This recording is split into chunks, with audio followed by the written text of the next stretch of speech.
Pajama flip.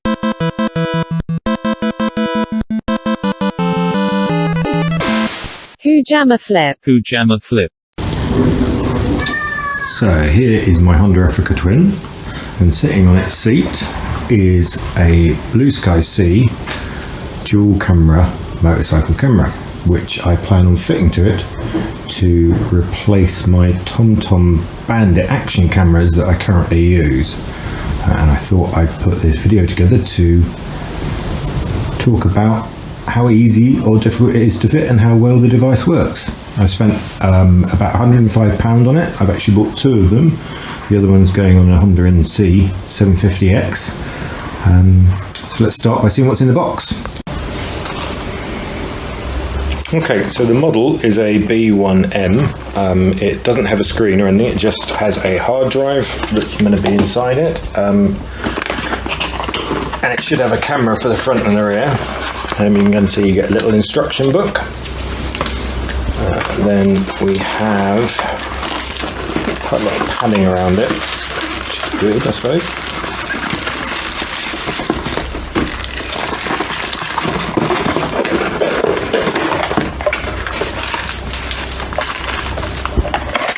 Okay, so this is your unit that's going to go inside the actual bike. It's not 100% waterproof, so I'll be putting some sort of a bag around this. But this is the recorder, and it should, you've got a USB port for your camera and power from USB, and it's got a micro SD port which apparently will take up to I think it's something like 600 odd gigabytes, but I've got a 128 gigabyte micro SD card I'm going to put on there. Apart from that, are these little packages.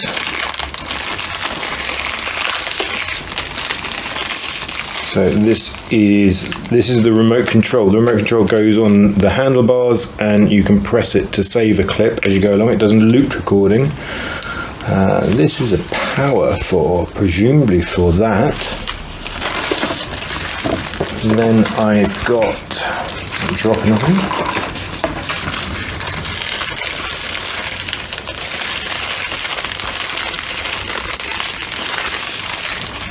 Another set of cables.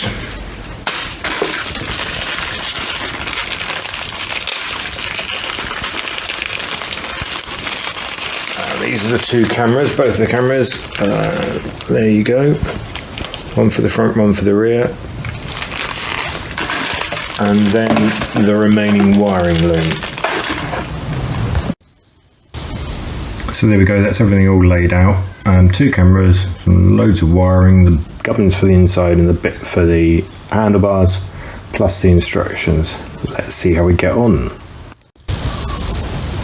So here's a quick overview of what the system has. I said the wrong thing earlier on. It's actually only 128 gig maximum for the micro SD card. The camera's 135 degree angle should be fine, and both front and rear have the same resolution. You can get an optional GPS plug into this, which will allow you to get things like your speed and stuff like that. I haven't gone for that one though. So the first thing it says to do is to do a test before you fit to make sure everything works, which is what I'm up to. So I've connected up the two cameras. I've put in the micro SD card. All so far so good. I've taken, you can see this thing here, the cover off one of the cameras, which is good. The other camera, I don't know if you can see, but this little tag thing that just sticks out there, on here, it's just kind of like stuck in there. It's not a major thing, but I thought I'd just record that first little glitch come across while I've been doing this fitting. So as per the instructions, I connected everything up. The two cameras sitting there pointing at odd angles, and you have to let it run for a minute or so, and it should be ready. And then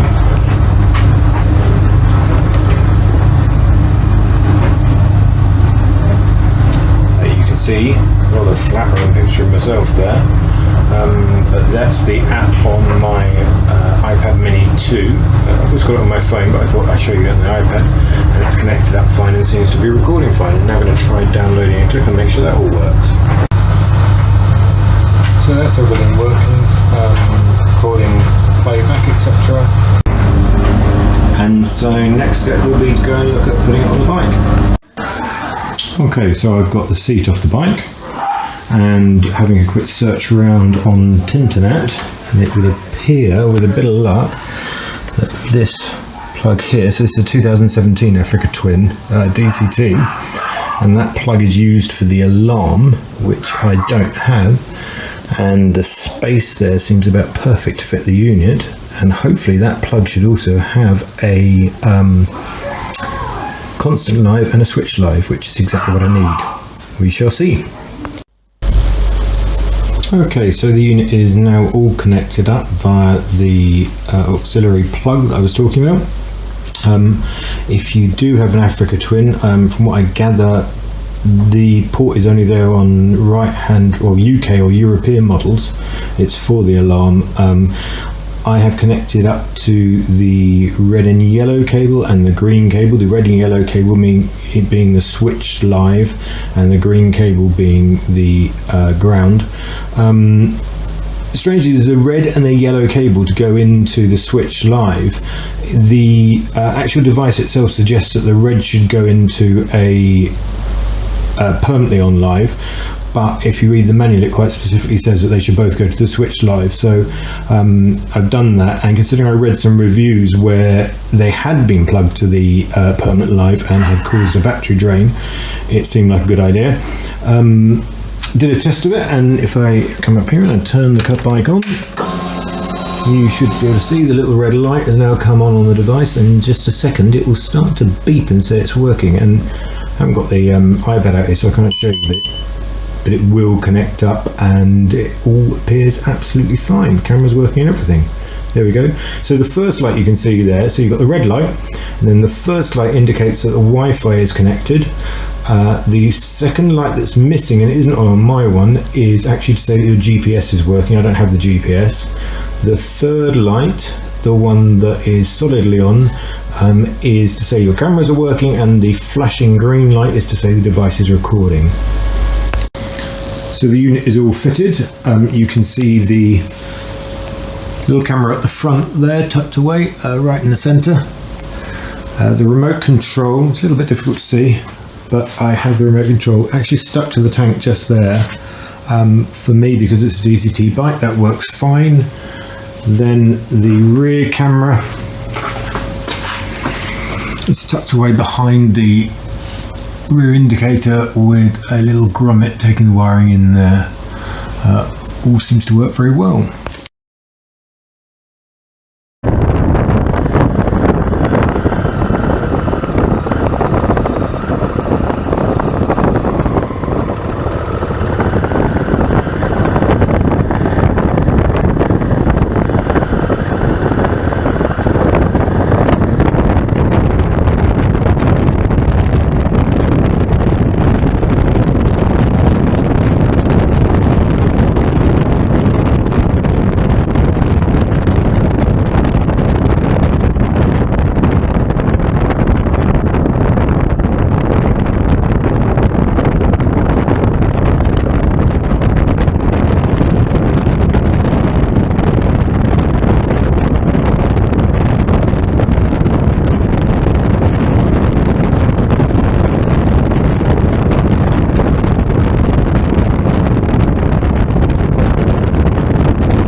As you can hear on the clip, the audio level isn't brilliant. There's lots of wind noise. The microphone appears to be in the remote control. There's 3 little holes on that. For me, the TomTom action cam I have already does audio in that sort of way. You can't really use the audio at all. So personally, I just use it for, you know, if someone pulls out on me, I want a clip of that type of thing. And so it doesn't really make a difference at all. The other thing to mention is I'd kind of expected it to record like 1, 2, or 3 or 5 minute clips, and then record another clip and another clip, and then eventually when the memory card was used up, to start again and delete out the old clips it no longer needed. What it actually does is it records a single clip, it loops it, and it only saves the clip if you press the button on the remote control. It doesn't keep a back catalogue or anything like that, so you have to remember to press the button if you want to keep something. There's no other way of getting it back. It is literally press it at the time. Apart from that, I mean, I'm really pleased with the video quality. I thought actually it was really easy to put in, you know, no real problems at all.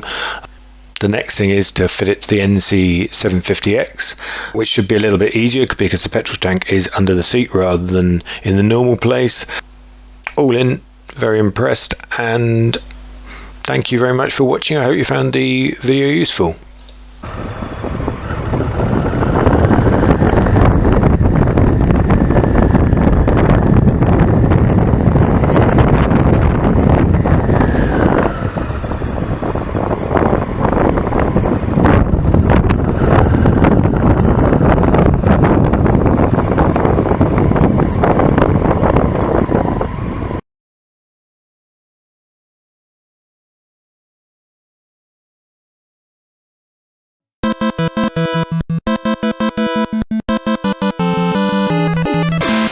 Pajama flip.